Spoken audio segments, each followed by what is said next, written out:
Hi there, everybody. Welcome back to Kings of Lethal. My name is Joe, one of the co-hosts of the show.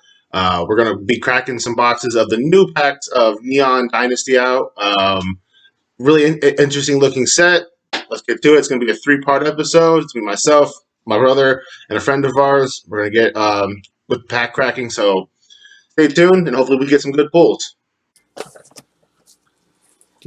All right, guys, let's go ahead and get into it. Box number one. Now, these are set boosters. The difference between set boosters and draft boosters is there's 4 packs that don't come in a set booster. But you do have a better chance of pulling rares and pulling these special alternate artworks, which is why I recently started buying set boosters for new release. It's just really cool. You get better stuff.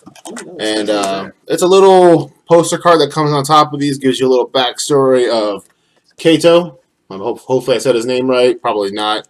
And then it shows Tamio and said Kato before she becomes perfected. So this is her bad form. Let's hopefully we pull her good form. Let's go put that over to the side. Get these packs all out in the 3 columns. We take the box and we just yeet the box out of there.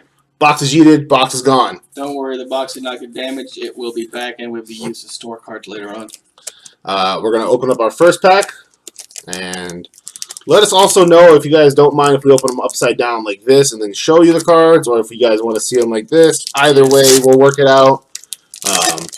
Look how easy that was. This is obviously our first time, so in the comments below, just leave us a comment letting us know if this was a fun video.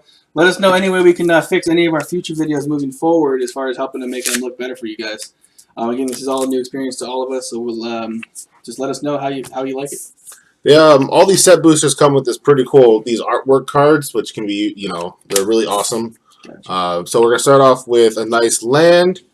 We're going to kind of rifle through the commons, and we're going to get to the meat and potatoes and kind of. Yeah, so if we're going to rifle through them, I'm going to have to do them like this just to know which one is a rare, which one is a uncommon. I'm going to show you guys the rares because I think that's what we all are looking for besides these really cool artwork lands. So the first rare we got is Biting Palm Ninja. It's got ninjutsu for 2 and a black. Biting Palm Ninja enters the battlefield with a menace counter on it. Whenever Biting Palm Ninja deals combat damage to a player, you may remove a menace counter from it. When you do, that player reveals their hand. You choose a card, non-land card from it, exile that card. Pretty cool. Solid. Really cool artwork. It's got a mouth on his hand. And then we got Mindfolk Mech.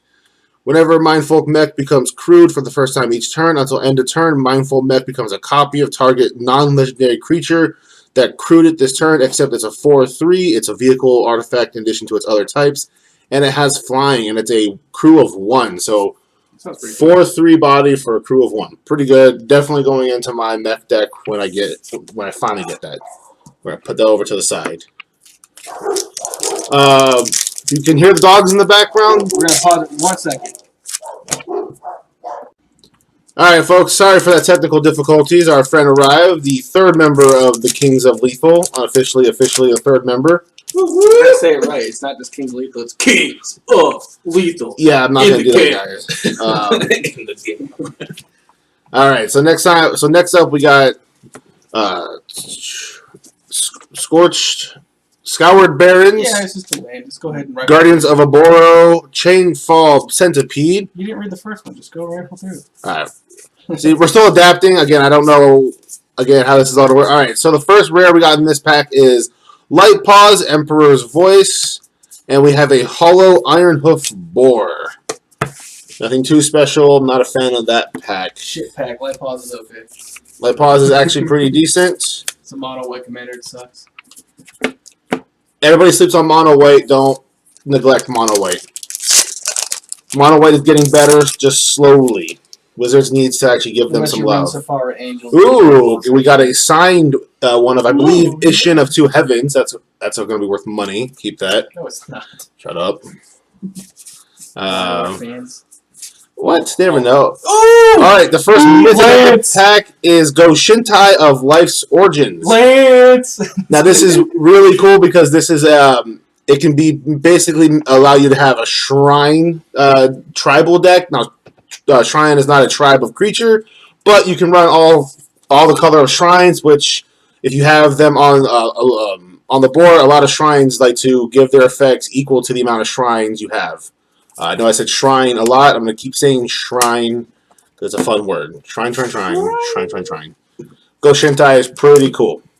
You can also ditch a really expensive enchantment and then get it back with his Wooburg tap effect. So, really good shenanigans that can happen with Go Shintai. Alright, next pack. There is the special artwork card, the special land, which is the plains. Beautiful. Love these lands. We're going to rifle through, show you the rare. The rare is Ijongo, Seat of the Emperor, or Empire. I'm really sure I just butchered that as well, but it's okay. This is actually one of the cool parts about buying a set booster is you can sometimes get cards from the list, which is what this card is right here. Ceremonial Guard, I believe is what it says. Pretty interesting card. Is it good? It's got when Ceremonial Guard attacks or blocks, destroyed at the end of combat. Sounds like shit. It's one of those order cards. It probably has niche play somewhere. It's okay. Wizards was experimenting back then. They didn't want to make that card make the cut. Which one? That one you just read. The one where it kills itself at the end of the battle phase? Did it make the cut? What's the power and toughness of it? Power and toughness. That is a very good question. We're asking questions about unimportant things. No, because you can combo. It's a 3/4 for two in a red. So it's shit. So okay, pretty fun. Hollow Land, which is really nice, awesome, always beautiful. We want to see more of those. And the rare for this pack is Kami of Transience. Transience. But okay. Transience. I can't speak. Kami of Transience. Transience. The science of trans. Hey, We're not gonna. Hey, we don't discriminate. We don't discriminate. We don't judge on I was things talking like about transportation, but bring on all of the. let's review what it does. I apologize. Is trample whenever you cast an enchantment spell, put a +1/+1 counter on Kami of Transience. At the beginning of each end step, if an enchantment was put into your graveyard from the battlefield this turn, you may return Kami of Tea from your graveyard to your hand. Kami of Tea. So, there you go. Pinky out. Works pretty well with the Go Shintai, especially if you can cycle through your enchantments. Pretty interesting combination there. Next pack, we're going to go with Lizard Blade special artwork. Pretty interesting looking, cool. This is why I love... I need that. That's mine. This is why I love set boosters, because you get stuff like that, and then you can also in the same pack also get a mythic Blade of Oni, which is a demon blade. Menace. Equipped creature has power and toughness 5, has Menace, and is black demon addition to its other colors and types, and reconfiguration of 2 black, 2 colorless. There's this second. Is that a mythic? It is a mythic, yes. And Lizard Blades to go with your things is a artifact creature enchantment or equipment lizard. It's got double strike. Equipped creature has double strike, and you can refig for 2 generic mana. Pretty cool card. Awesome. I actually like that artwork out of all the Lizard Blades I've seen. I am messing up this pack right now. Alright, next pack. Showcase the special art. Special green land. Looks nice. Get these lands. These lands are beautiful. Rifling through to the rare. And the first rare we get is Eater of Virtue.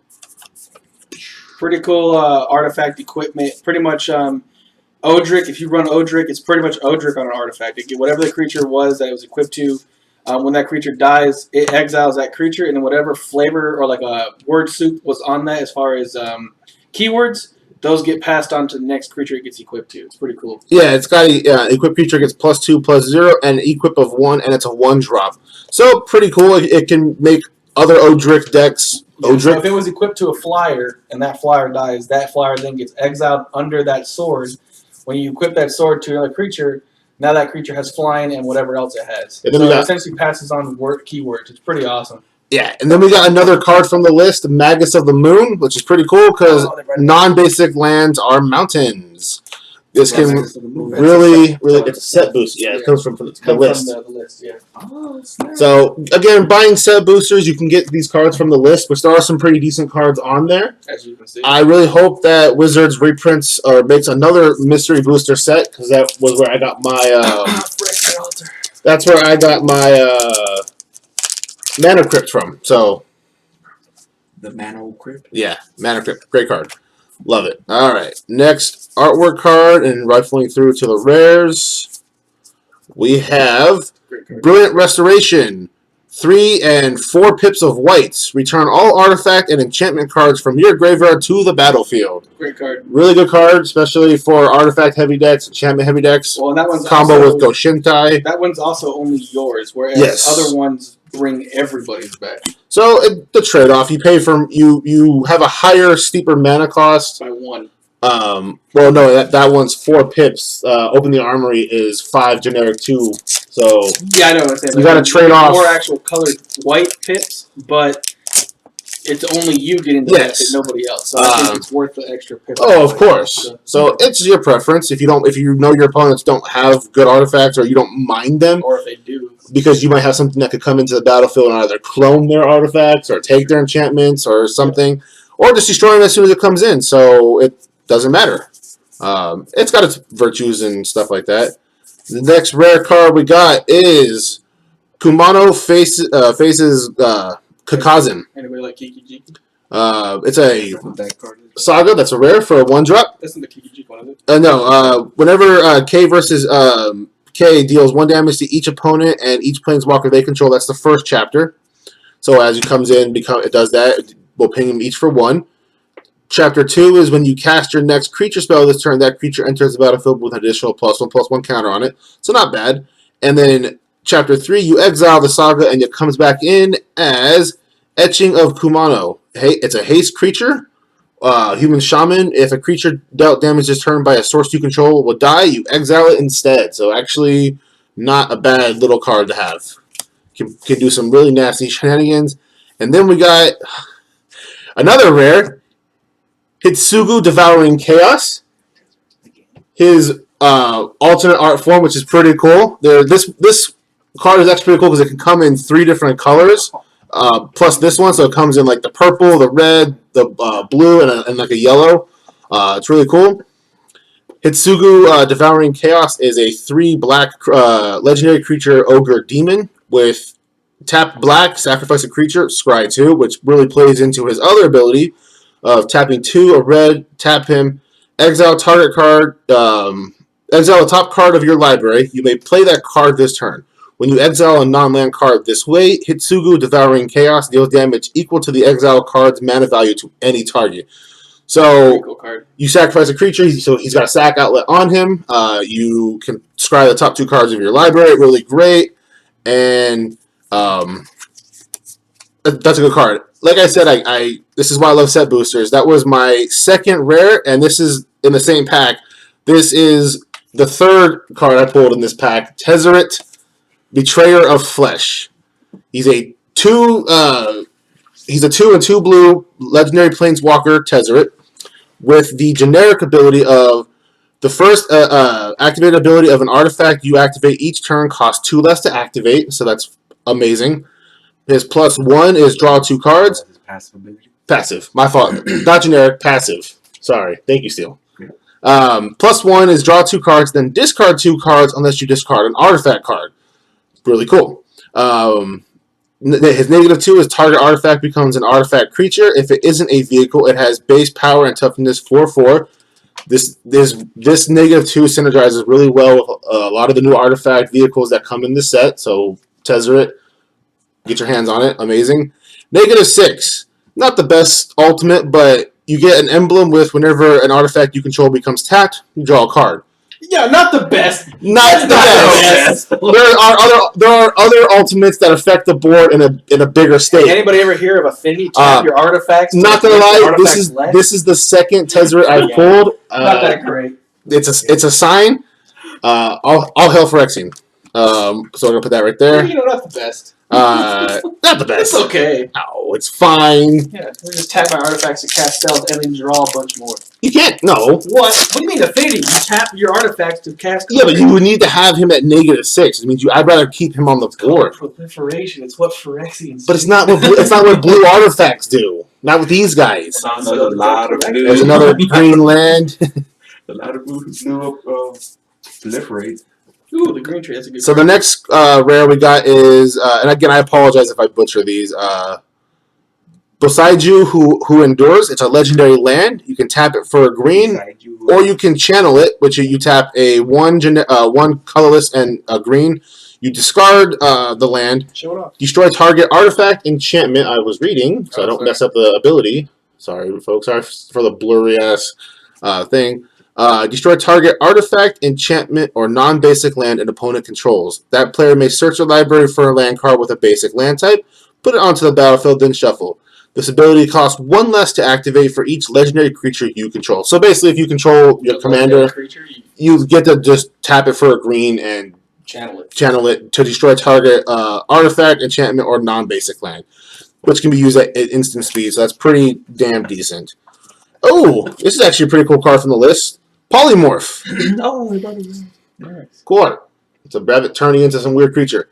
I'm guessing where that's going. Destroy target creature. It can't be regenerated. Its controller reveals cards from the top of his or her library until he or she reveals a creature card. That player puts the card onto the battlefield, then shuffles all other cards revealed this way. So kind of like a Chaos Warp. Blue Chaos Warp, yeah. Which is pretty interesting. And as I've said multiple times, I love randomness of Magic, so that actually probably go into Kenris. This would be a real random dude deck.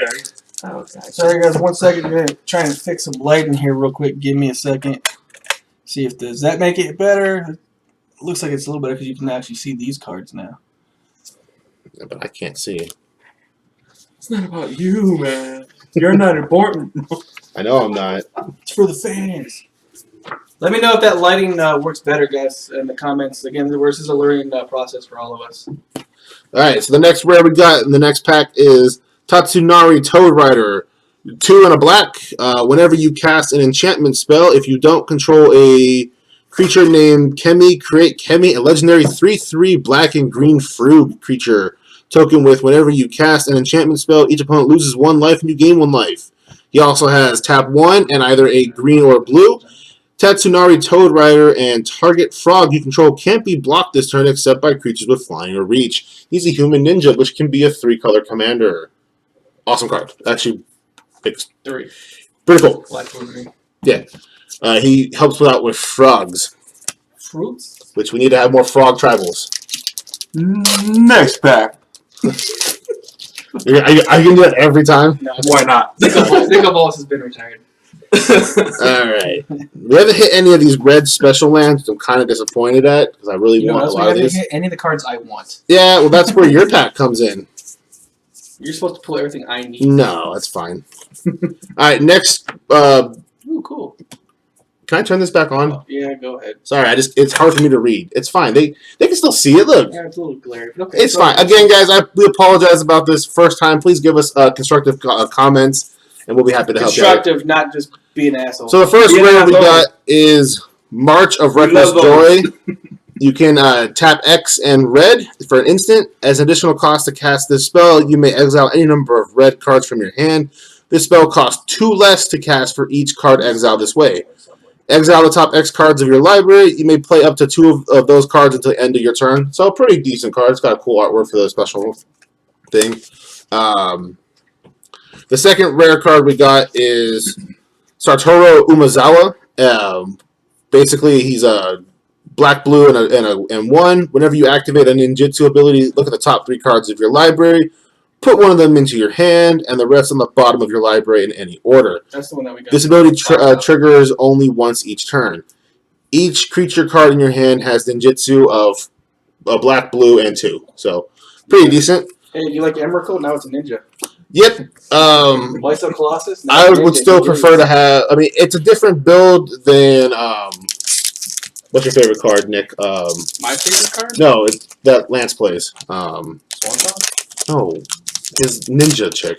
Oh, Yuriko. Yuriko. It's a different Yuriko, but pretty cool. Special artwork Oh, card over there. She's broken as fuck. And we're going to move over to the rare. Oh, nice. Oh, your commander. So I can actually start building this deck now. Shorakai Genesis Engine, which actually is the Precon commander. They can sometimes come in these set lists, so that's pretty dope. If you don't know what he does, tap 1, tap him, draw 2 cards, then discard a card. Create a 1/1 colorless pilot creature token with this creature cruise vehicles as though its power were 2 or greater. It has a crew of 8, so that's a huge steep cost, but you really don't care about that. You really just want to keep him on the field. And Shorakai Genesis Engine can be your commander because you can't have legendary vehicles as your commander unless they have that special text. And then he's also, to bring him out, he's 2 white-blue, so interesting card. I'm actually very happy to pull that. Pretty cool. You're building the deck. So. And then I got another legendary land. It's Takunuma Abandoned Mire. That's another special one of these things. It's legendary land, taps for black, or you can channel it for 3 in black. Same thing. You introduce per legendary. And Yeah. it does something else. So when you discard the Abandoned Mire, you mill 3 cards, then return a creature or planeswalker card from your graveyard to your hand.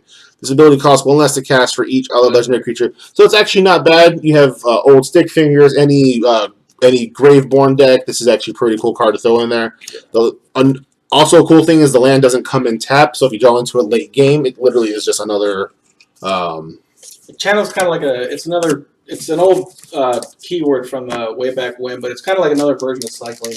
You cycle it, or you discard it, and it does something special. So I believe it works. Is it exile or discard for a channel? You discard it. Is it discard? Discard. Okay, yeah. So I mean, it helps with madness. I mean, like there's some things. Well, no, you discard that card. So it won't help with madness. What's the other one that has? Like when you discard a card, you can do something. There's something that does. There's madness, but when you discard that card specifically. Okay. Anyways, moving on. Special artwork card right there. A cool hollow swamp. Amazing. Going to the rares. Neck hanger. It's a pretty decent card. We'll get out later. I've seen this card, and I'm already saying that this is going to be a rare that you're going to, if you buy boxes, you're going to dislike getting. Invoke Calamity, just because I've gotten it at least 2 other times already. You may cast up to 2 instant and or sorcery spells with total mana value 6 or less from your graveyard and or hand without paying their mana cost. If those spells were put into a graveyard, exile them instead. Exile Invoke Calamity. For 1 and 4 red and at an instant speed. So this can come into play. Pretty interesting. Coming from the guy who's pulled 2 Tezzerets already. Oh, yeah. I mean, I also pulled another Hitsugaya Devouring Chaos in his original form, Hollow. And then I actually don't understand why this came in here, but I guess it fits the theme. I got the Wanderer. So not the Wandering Empress, just the Wanderer. The Wanderer. That's fantastic. Again, that's from the list, so of course she knew who she was. Set boosters are random like that. You can get some random cards. It's always fun. Extra addition to your packs and stuff like that. Oh my god, can I get a red? Hey, I am loving the fact that we're getting nothing but greens. This is cool. I do not like that at all. Alright, so the next rare card we got in this pack is Invoke the Winds. Hell yeah. Gain control of target artifact or creature, untap it at sorcery speed for 4 blue and 1 colorless. That is a permanent gain, so you can take someone's really useful artifact or creature, and then that is yours. You can take their commander, and it's yours. It costs 1 less if you have Hanada. Yes, it does cost 1 less. Because Hanada works around targeted. So, pretty good card. Not bad. Might go into my artifact deck. No. No. I don't want it. I think I pulled one earlier. Alright, so the next pack, here's that special artwork. We're looking for a Gengatakis alternate art. No, we're not. Yes, we are. I want more. You're looking for some of my shit. I want more. Ooh. Alright, so we got a pretty cool island that was deep down in the pack right there. And then we got a card called the Dragon Kami Reborn. Another enchantment saga for 2 generic and a green. The first 2 chapters are the same. You gain 2 life. Look at the top 3 cards of your library. Exile 1 of them face down with a hatchling counter on it. Then put the rest on the bottom of your library in any order. Chapter 3 with all these sagas is you exile them and they become the flip card, which is Dragon Kami's Egg, which says whenever Dragon Kami's Egg or a dragon you control dies, you may cast a creature spell from among cards you own and exile with hatchling counters on them without paying its mana cost. So this can get really nuts. You can put something in exile. If the Kami transforms over into the egg and stuff like that, it can become really, really awesome. If you can somehow flicker this enchantment out to keep it in the 1 and 2 and start getting a nice little reservoir built up, and then reserve build up, and then when a dragon dies, you just start casting bigger dragons for free. So Dragon Tribal with that, with like Dragon or Tiamat, really, really cool. Dragon Broodmother can work out that because she sacrifices dragons for you. Pretty dope.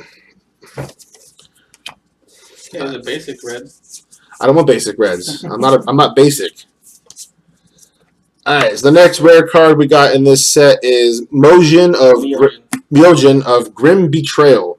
5 with 3 black. Legendary creature Spirit. Myojin of Grim Betrayal enters the battlefield with an indestructible counter on it if you cast it from your hand. Remove an indestructible counter from Myojin of Grim Betrayal. Put onto the battlefield under your control all creature cards and all graveyards that were put there from anywhere this turn. That's actually a really cool anti-wrath mechanic. You have him on the field. If it's like a damnation, he'll survive because he's that indestructible. You can then literally, after the dust settles, remove the indestructible counter from him and then get all those cards back. Fantastic card. All these big spirits have that same mechanic right there where they come in with a different type of counter. They all come with indestructible if they catch from your hand. They all come with indestructible They're ones? legendary creatures that can't be your commanders because they have to be cast from the hand, which makes them shitty, but that's not true. Because there's a ton of cards that, there's a couple lands, there's a ton of cards that allow you to add this from your... Okay, commander, what is it? The command tower. Yeah. Then the next rare we got is Ryoyu Storm's Edge for you need those lands. 2 red and a white for a legendary creature Human Samurai. First strike, whenever a samurai or warrior you control attacks alone, untap it. If it's the first combat phase of the turn, there's additional combat phase after this one. So really cool for extra combats. I had an extra combat Velomachus deck. Boo. That's awesome. I took that deck apart because it was just the same thing over and over again.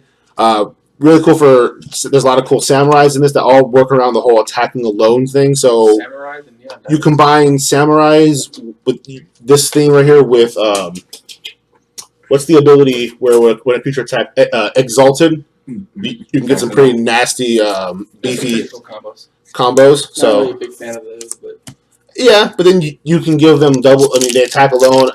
You have 5 creatures that have Exalted. That's +5/+5. If you guys couldn't tell from the name of this YouTube channel, when I'm swinging fucking lethal, bro. I ain't swinging with one creature that do nothing. Yeah, or he's not swinging at all because he's dead. Yeah, pretty much. To infect. Because I am that guy on the table. Everybody comes for me. He's not, but okay.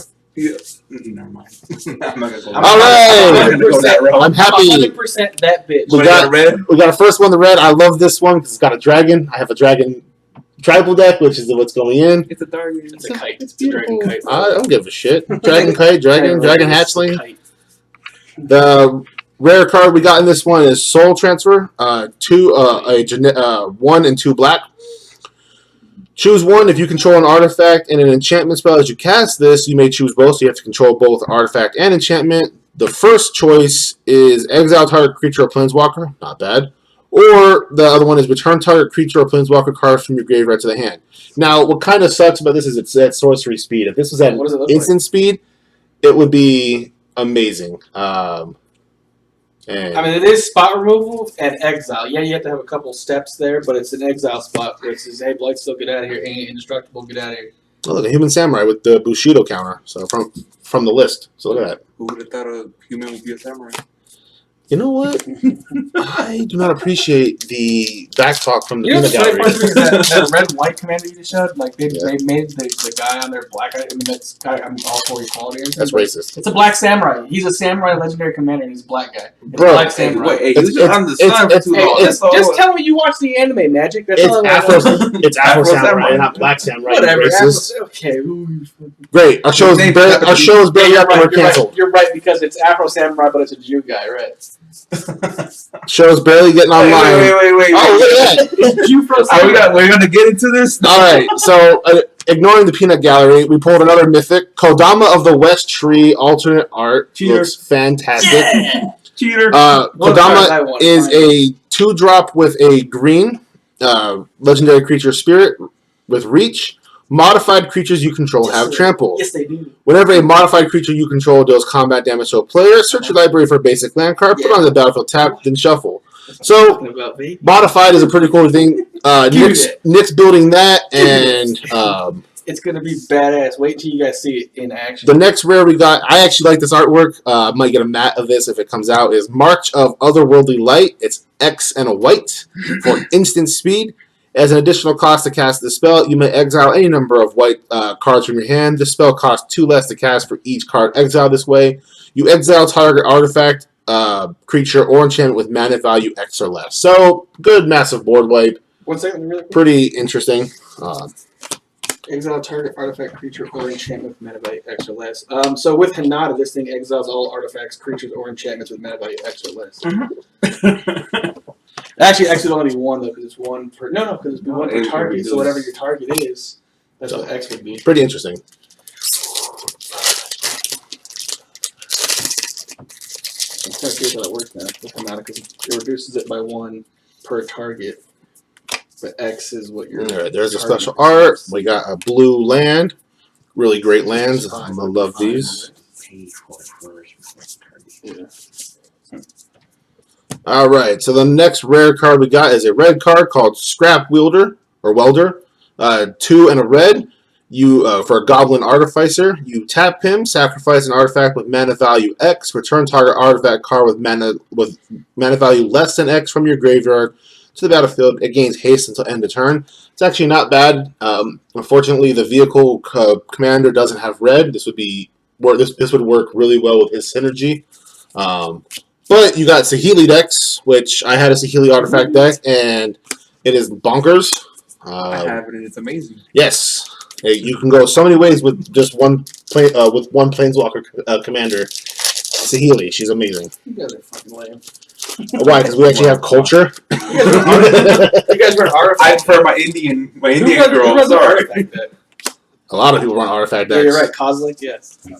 Yeah, exactly. Kozilek player over here. All right. To the next rare. These are upside down. Apologies. What does it matter? It's your discard pile. Because I like Like to have consistency. It's another saga, which is inventive iteration for 3 and a blue. Chapter 1 is return up to 1 target creature or planeswalker to its owner's hand, so it's a nice bounce. Chapter 2, return an artifact card from your graveyard to your hand. If you can't, draw a card. Pretty decent. And then the Chapter 3, you exile it and return to the battlefield, can transform into Living Breakthrough. Let's show you guys what it does or what it looks like. Pretty decent card. For a enchantment creature, Moonfolk, for a 3/3 for flying. Whenever you cast a spell, your opponents can't cast spells with the same mana value as that spell until your next turn. Pretty decent little floodgate.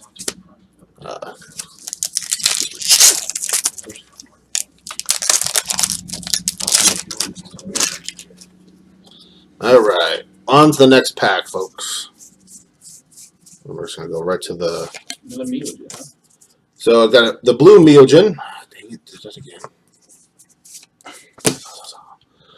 Meogen of Cryptic Dreams, 5 and 3 blue for a legendary spirit creature. When it enters the battlefield with an indestructible counter, if you cast it from your hand, you can remove the indestructible counter from Meogen of Cryptic Dreams. Copy target permanent spell you control 3 times. Really good. That's copy target permanent you control 3 times. Bonkers! And then the next rare we got is Reckoner Bankbuster for 2 generic mana. Reckoner Bankbuster enters the battlefield with 3 charge counters on it. You can tap 2, tap him, remove a charge counter from the Reckoner Bankbuster to draw a card. Then if there are no charge counters on Reckoner Bankbuster, create a treasure token and a 1/1 colorless pilot token with this creature cruise vehicles as though its power were 2 or greater. And you can crew for 3 for a 4/4. This is a fantastic vehicle all around, or this is a fantastic artifact, honestly, all around, because it gives you the ability to draw a card, then you remove a counter from it, and when you can't remove a counter from it and you do this ability, you create a treasure token and a 1/1. So you essentially get back 1 of the mana you used to what? You mean activate pluses it. all around? And a really cool card from the list, Noxious Revival. Put target card from a graveyard on top of its owner's library, and you can pay the I don't have any luck. the beautiful Phyrexian mana, which means you can pay 2 life to activate this at instant speed. We pulled like some of the greatest cards. Really cool card. Polymorph, fucking that thing. Again, why I love set boosters. Hey, by the way, you guys didn't see it, but he opened. He got a pre-release kit and got a Tezzeret in it, and he had another one and got Jin Katakis in it. It was Jin first, then mine. Both of mine, fucking dog shit. Doesn't matter what order. I got dog shit. It matters. It was Jin first, second pack, and then it was Tezzeret. Power 9. You guys hate me. You guys give him all the good shit. What the fuck? No, the Phyrexians know that a loyal subordinate person is. Yeah, subordinate. Exactly. You fucking subservient piece of shit. All right, the next mythic we got is Spirit's Sister Call for 3, a white and a black for an enchantment. At the beginning of your end step, choose target permanent card in your graveyard. You may sacrifice a permanent that shares a card type with the chosen card. If you do, return the chosen card from your graveyard to the battlefield, and it gains if this permanent would leave the battlefield, exile instead of putting it anywhere else. Pretty cool, pretty decent card. Typical white black. Like the artwork, really cool. Why you gotta be so? We're almost done. We got about 6 or 7 more packs to go through. 6 or 7? 7. I believe we may have hit the mythic limit on this box, but that's fine. How many did you pull? I've pulled a total of 5, including him, but he's from. Okay, so he's 6. Well, actually, they have different symbols. Yeah, but that's 6 total mythics from this one. Yeah, so that's not bad. That's a good box. Yeah, that's a fucking phenomenal. This is one of the cool lands that comes in the set. Nice little swamp with a nice lantern and a dark alley. Really cool. In the alley. All right. The rare we got is So Farewell. Farewell. It's Goodbye, a 4-drop my friend. for a 2 white sorcery, and you can choose 1 or more of these. It's got 4 different choices. Hang on, real quick. 1 or more, which means you can choose all of them. Yes. If you really want to just get rid of the whole board. And this board web is actually cool because it exiles, doesn't destroy. You exile all artifacts, exile all creatures, exile all enchantments, and exile all graveyards. What's really cool about this is throw this into a vehicle deck, and Art on it is. you don't choose artifacts. Lower. You don't choose artifacts, and you say creatures, and all your vehicles who are not in vehicle mode or crewed will survive, and you can still do this. Awesome. It's an awesome card also because it's got some of the creepiest art on it. And it can also girl looking away from you, you don't even see her face. Something terrifies you about that card. and then you can also use it to get around I still love it. That's such a good card. You can use it to get around a board state like that has Avacyn on it or Platinum Angel. So yeah, pretty interesting. Get out of there! Really good cards. Safari, get out of there! Let's go to the next pack and the next rare Hey, another one. is Ogre Head Helm. Hell yeah, it is. Really interesting, odd card. Yeah. Go ahead and do that for him. For 1 and a red, it's an artifact creature equipment ogre. Equipped creature gets +2/+2. Whenever Ogre Head Helm or equipped creature deals combat damage to a player, you may sacrifice it. If you do, discard your hand, then draw 3 cards. You can reconfig for 3, and it's a 2/2 creature outside of So if that. you got no hand, give me some cards, baby. Or if your hand's shit, get rid of it and get something else. Yeah, you can do that. I mean, it's a pretty decent card. Did you put that to the side for me? No. What the fuck, dude? I'll go in one thing, and then after we're done looking at all of our boxes and stuff, then Oh, yes, is that what we're doing? yeah, Okay. It's mine, by the way, so you know. you could pull one yourself, and then it's not. They're all mine.